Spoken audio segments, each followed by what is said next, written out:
Hi mga friends! Welcome to the new day.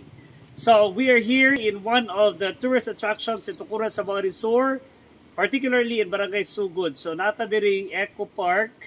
Patawag na ito Eco Park because this is a sanctuary. Makita na to guys, dito ka din siya nga place.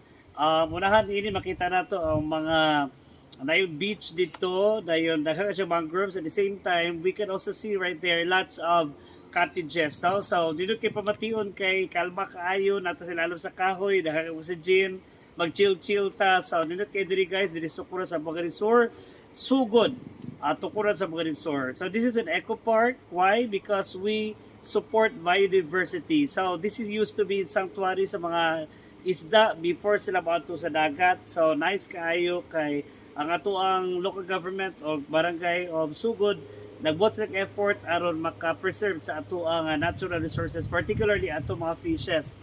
So gagmay mga fish diri sa sila, but later on for breeding purposes maato sila dito sa lawod.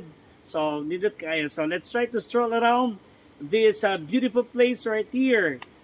Sugod, Tukuran sa Buanga Resort, one of the tourist destinations in our municipality. Come on guys, let's go. Okay.